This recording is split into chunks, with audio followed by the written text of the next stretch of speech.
Hey, Sundial traders and investors. It is Friday, December 11th. Happy Friday. Hope everyone is doing well. In today's video, we're going to discuss Sundial, SNDL on the Nasdaq. Receives approval from Nasdaq listing transfer to allow for additional 180-day compliance period. So before we jump into today's video, we'll just discuss some overall news regarding Sundial, and then we'll jump into some charting. But before we do so, please make sure to hit the like, subscribe. It shows me some support, and I have a personal goal to get to over 1,000 subscribers by the end of the year. So very close to doing so, and with your help, I believe we can achieve the goal. So taking a look at this article, Calgary, Alberta, December 11th, Sundial Growers Inc. today announced that it has received approval to transfer the listing of its common shares to the Nasdaq Capital Market. The company had sought to transfer to take advantage of the 180-day calendar day compliance period offered on the Nasdaq Capital Market, which will extend the period that the company has to regain compliance with the Nasdaq's minimum bid price requirement. The transfer is expected to become effective on December 15th, 2020. So that'd be on Tuesday. As previously reported, the company is notified by the Nasdaq on May 12, 2020 that the bid of the share price of its common shares was not in compliance with the minimum requirement.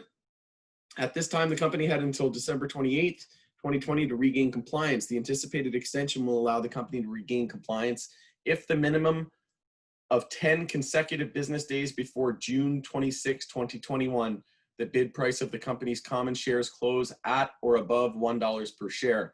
And we're seeing some very similar situation with Hexo.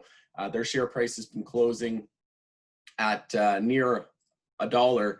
But I believe on the NYSE, it's a little different. It has to be for a 10-day period, but the average closing price of over $1. So kind of similar, and the charts look very similar as well, but we'll look into that in just a second. The company intends to monitor the closing bid price of its common shares and has given written assurance to NASDAQ that it will, if necessary, implement available options to regain compliance with the minimum bid share price. So reverse stock split could be in play as well if the share prices don't start to organically grow back to where they were. So just a little bit about the company. SNDL is a licensed producer that crafts cannabis using state-of-the-art indoor facilities, and they craft at scale, modular growing approach, award-winning genetics, and experienced master growers set them apart. They have small batch cannabis using individualized room approach with 448,000 square feet of total space. So they have their brands include Top Leaf, Sundial Cannabis, Palmetto, and Grasslands. And they're headquartered in Calgary, Alberta. So that's a little bit about Sundial. And I also highlighted this in one of my previous videos, but I'll highlight it again because it's pertinent to Sundial. So the industry billionaires bought hand over fist in Q3. Between the US election and multiple drug companies reporting the global situation and efficacy results in November, a lot of otherwise important news was lost in the shuffle. Among these was the quarterly filing form 13Fs of the SEC. In simple terms, 13F provides an intricate look at what money managers with over 100 million in assets under management were holding as of the end of the recent quarter. And that would give us, just a general idea of what trends are developing and what stocks to be on the lookout for. Successful money managers can't stop buying into the surprising industry. In the third quarter, many of the industry trends you'd expect to be hot, like cloud computing, cybersecurity, and healthcare, remain top targets by money management. There is one surprising industry that saw incredible purchasing activity from billionaires and aggregate 13F filers, and that was Canadian marijuana stocks. I've been saying that in this channel for a while now, that I think Canadian marijuana stocks are a laggard. They're undervalued compared to its peers in the US. The US is on the OTC, so that comes with some constraints and low liquidity. And they've already run, names like Trulieve have already run 300%, 400%, 500% since the March lows. So I think the opportunity there is still huge, but it's going to really depend on federal legalization, which could be a year or 2 or 3, 4 years. We don't know yet in the making. So I think a lot of the maximum upside has been, already taken effect on the US stocks.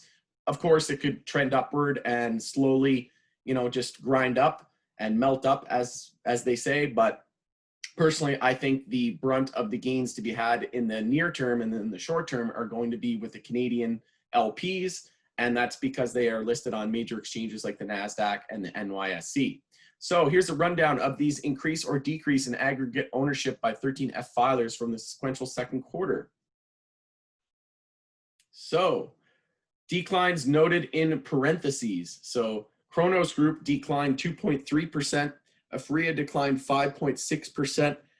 Personally, Kronos Group, I really dislike Kronos Group. I used to like them, but like I think they only made about $11 million last quarter, and that's just not good at all. I mean, their share price was, once at like $30, and everybody considers them number 3. It's how do you consider them number 3 with 11 million in revenue? But anyways, Aphria also dropping there, seeing 5.6% negative decline. And personally, I don't really like a lot of Aphria's products either. Their Broken Coast is okay, but it's very, very expensive. Personally, I think the number one Canopy Growth is the number 1 LP, and then Hexo, in my opinion, then Aphria, then Kronos, then Tilray. I might even consider Tilray to be above Kronos at this point. Probably would, actually. So in my order of top LPs, it goes Canopy, Hexo, Aphria, Tilray, and then Kronos. So back into these numbers here, Sundial up 104.4%, and Hexo next on the list with 32.8%. So we'll take a look at the charts here in just a moment, but that is a huge indication that Sundial could see way more upside in the future, and we'll take a look at the charts just to see if there's any confluence there and if we can see some similarities and overall direction going into the end of the month. So taking a look at the monthly chart, we are not in a monthly uptrend. We are in a monthly downtrend with lower highs and lower lows. So bulls want to see as big of a bounce on the monthly as possible. We also have EMA 12 here on the monthly to flirt with at $1.23. So that could be a potential bounce point. We also have a dollar psychological. We also have resistance here at $1.28 from previous monthly resistance. So all about the $1 and $1.20 area. But bulls want to get as big of a bounce as possible so that they can set a monthly high, higher low, and attempt a higher high into a monthly trend change, similar to what Canopy has already done. We'll just bring up the Canopy chart just so you can see this on the chart. So low, high, higher low, higher high, monthly uptrend. That's what we want to see. APHA, similar, low, high, higher low, higher high. Take a look at Hexo. Hexo. Just expand this a little bit here for you. So Hexo, low, high, higher low, higher high. Need to see follow through, but looking good. So going back to SNDL here, need to see that monthly high and then higher low and higher high change that monthly trend. Are we in a weekly uptrend? I assume that we are. Just reset this chart here. Low, high, higher low, and higher high. We are in a weekly uptrend. Looks like we did start weekly consolidation. We aren't getting much follow through, so it could be a potential weekly bull flag. We also have EMA 12 there as support on the weekly, and that's at 37.8 cents. And taking a look at the daily, we're in a daily uptrend, just looking for a daily higher low. So we had a daily inside bar after that monster move from the low 20 cents up to almost $1.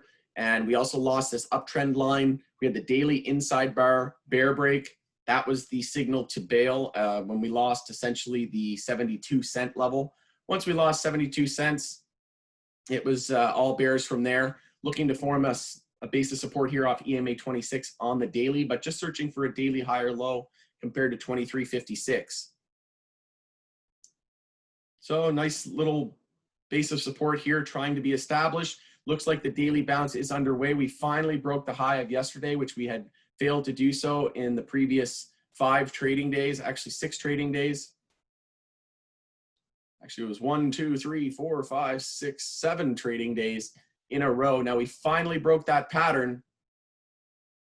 So it does look like the daily bounce is underway. We have EMA 12 at 51.72. We're currently above that. So we are trying to get this daily bounce underway. Did we change the hourly trend? Let's bring up extended hours here as well. Yes, we did. We had a low of 45.10. We had a high here. Not really much of a bounce though, but I would still consider that a trend change on the hourly. If we take off extended hours though, you can see we had I wouldn't consider that enough of an hourly trend change just yet. So I'd like to see a clear pivot point. So if we pull back to say 49 cents, that would be enough of an hourly pullback and enough of a bounce to consider that a very obvious pivot point. And then we'll look up to resistance here at 55 cents. If we form an hourly higher low and break that, that will confirm an hourly uptrend. We also have EMA 12 trying to cross bullish through EMA 26.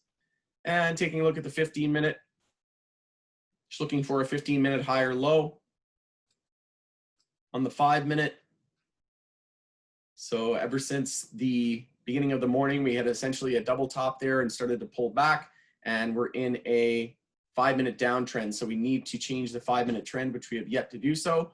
Looks like we're starting 5-minute consolidation now. So we'll see if we can bounce off the EMAs on the 5-minute and break to a higher high and change that 5-minute trend. But need to change the 5-minute, then we'll zoom out to the 15-minute, the hourly, and so on.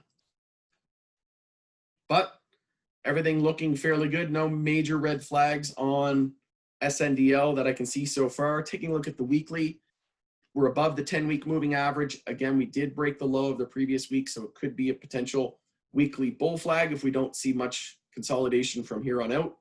But MACD and stochastic also cross bullish as well, so that's a good sign. Love to see us close over 31 cents by the end of the day. If we close over 31 cents, which should be very easily doable, then we remain extremely bullish on the weekly chart. We also have increasing bull volume here and lower sell volume. So on these consolidation periods, you can see there was a lot less sell volume than bull volume, and you can see the bull volume's also increasing. So that is generally a good sign as well. Taking a look at the weekly moving averages, we only have one defined at the 50 weekly moving average at 82 cents. So look where we topped out, right above that level. So we topped out at 95, pulled back, closed below. And like I said, that's going to be the most important weekly resistance, as it's the only one that we have defined on the moving averages. Taking a look at the daily moving averages. So we did get above the 200-day moving average, saw a huge reversal, bearish reversal candle there. And like I said, broke that inside bar bearish, and we're just scouting that daily higher low. And we did have another mini higher low down here at 26.7 as well. So we do have another support level on the daily, but most important is going to be 23.6, then 26.7. But essentially, we've been in a daily uptrend with a higher low here, higher high, higher low, and we had that gap in the chart that essentially got filled. So just looking for a higher low compared to 26.7. And keep an eye out for a daily bear flag as well. If this is all the follow through that we get, or all the bounce that we get on the daily, this could be a potential daily bear flag. We are still below the 200-day moving average. So if we could close above 56 today, that would be extremely bullish on the daily chart. The MACD did cross bearish on the daily. The 50 moving average is looking to cross bullish through the 100, but still a ways away from the 200. So no golden cross anytime soon by the looks of it. But other than that, bulls definitely in full control of the SNDL chart. So congrats to the Sundial bulls. And like I said, just aggressive bulls are looking to potentially enter here with a stop below 46, looking for the daily higher low. And aggressive bears could be looking to short the daily lower high here. And that's all we're going to expect based on the size of this pullback, is a lower high on the daily. Could also be a daily bear flag. So maybe you're entering with that with a stop just above. Maybe you can use 56 as your stop, which is the 200-day moving average. So with that, that's where we stand on Sundial. Bulls in full control of the daily chart, the weekly chart, and looking to change the monthly trend as well. So we'll start with the lower time frames. We'll get an uptrend on the 5-minute to 15-minute back into the hourly, and then we'll focus on the long-term macro uptrends as well. So I hope you found this information valuable. Let me know in the comments below if you're looking to purchase Sundial or if you're looking to sell and potentially provide some input there. And consider checking us out at pursuitofwealthgroup.com for a 1-week free trial, no credit card required. We will see you a little bit later on today for a daily market recap. So with that, thanks again for joining us on the Pursuit of Wealth, and best of luck in today's trading.